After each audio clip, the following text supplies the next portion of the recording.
Hi, I'm Katie Ziskind. I'm the owner of Wisdom Within Counseling and Coaching. And in today's video, we're going to be talking about how to heal from infidelity, betrayal, complex trauma, and fears of abandonment happening all over again. I am a licensed marriage and family therapist in multiple states, including Florida, New Jersey, and Connecticut. I'm also a certified sex therapy informed professional. I work with Imago Therapy. I'm a Gottman Level 2 trained marriage therapist, and I specialize in complex trauma. If you're looking to work with me and better your marriage after betrayal and heartbreak, you can head over to wisdomwithinct.com. That's wisdomwithinct.com.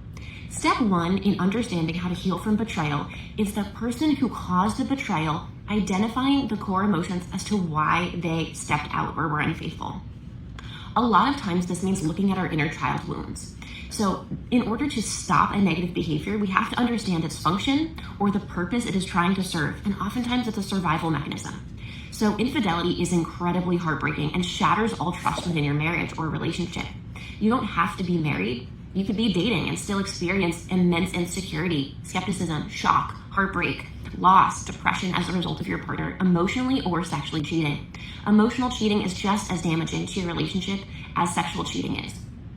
So the person who cheated or the person who caused the betrayal needs to understand why they are doing this. Deep down, there's an emotion they're avoiding, they're running from. They're avoiding intimacy, they're numbing out. There is a self-sabotaging mechanism, oftentimes began much earlier before the relationship even started. So we have to look at inner child wounds. Maybe if you identify as the betrayed partner, you grew up with a parent who was an alcoholic, an addict, was having affairs themselves. Your parents didn't give you the attention, praise, encouragement, validation, time that you desired. So you then, as a child in your younger years, due to your parents' alcoholism, gambling addiction, drug addiction, lack of emotional presence with you, lack of emotional connection, your parent can also just have been a workaholic and been really avoidant emotionally. And that left you with a wound. So you felt unworthy of love. You felt a sense of unworthiness. And you also developed low self-esteem and low self-worth. You also feel like you're not good enough, you're inadequate. You have to achieve things to get praise in your parents' eyes. And even when your parent did give you praise or attention, it wasn't much. It wasn't what you needed or deserved.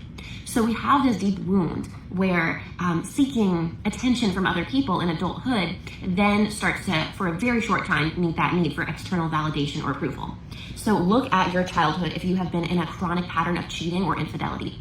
Look at that inner child wound and you can start to love yourself and accept yourself and remember that you're worthy of love and you're worthy of the love your partner gives you. You're also going to rise above these numbing, self-sabotaging, avoidant behaviors and start to really step into emotional intimacy and emotional safety in your marriage through this process. Another piece of healing from infidelity is having the person who cheated, the person who caused the betrayal, apologize. Now, apologies have 3 parts, and a person who cheated may need to apologize 10 times, 15 times, definitely more than once. Step 1 of the apology is saying, I'm sorry for. So I'm sorry for texting another person behind your back. I'm sorry for fantasizing and telling my friends I was fantasizing about another person. I'm sorry for watching pornography and turning away from you. I'm sorry for physically cheating and having sex and asking this other person out and lying, and I'm sorry. So naming the specific behaviors.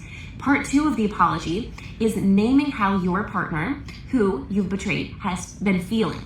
So I understand that you feel heartbroken, lost, insecure, unsure if you want to move forward, doubtful. You feel like you're questioning if you're attractive. Do I still find you attractive? You're feeling unattractive. You're self-conscious. You're insecure. You need a lot of reassurance. You're naming these. I hear that you feel betrayed, right? Betrayal is a huge emotion. I hear you feel abandoned. You're naming your partner's feelings. You're not defending. You're not trying to say, well, this is why, right? Part 3 of the apology is saying, in the future, I will. So in the future, I will turn towards you. I will confide in you. I will come to you. I will cry to you.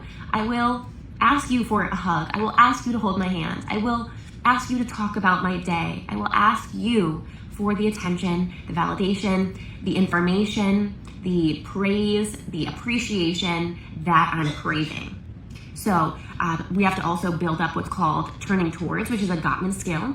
And I teach couples how to turn towards. And I also help couples build the gentle startup skill. Sometimes after we work through this process, the beginning process of affair recovery, we then look at why the affair took place, right? So affairs are Band-Aid issues. We're not actually treating the affair. We're treating the trauma and the relational dynamics. Yes, the affair does need to stop in order for the marriage to continue.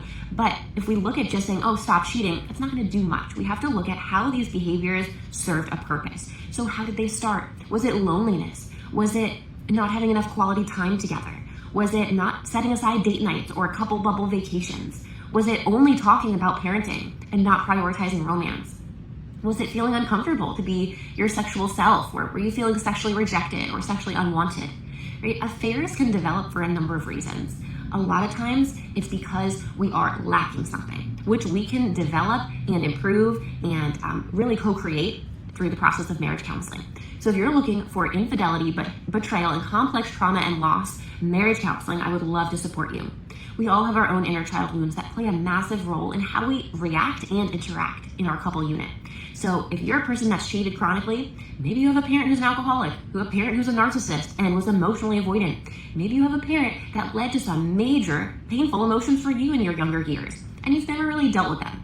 Now we can start to build emotional intimacy. Your spouse or your partner can be that safe, wise, loving, nurturing person you've always wanted in your life, and you can start to learn to love your spouse and care for your spouse in a way that's genuine, authentic, and promotes meaningful connection and emotional intimacy in a way you may have never done before.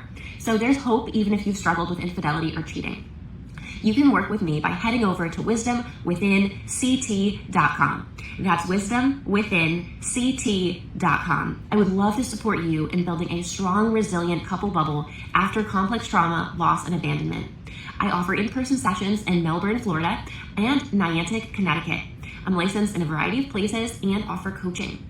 I have a podcast called the All Things Love and Intimacy podcast, available on Apple and on Spotify.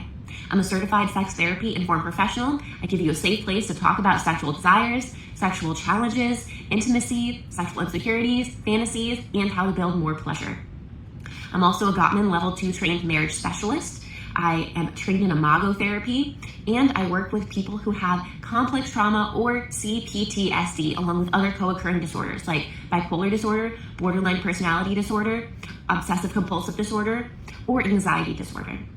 You're not alone if you're struggling with loss and abandonment, betrayal, and heartbreak after infidelity. This is something that I can help you gain skills, just like you would have skills to work on your house or work on your car or maintain the function of a machine in your house.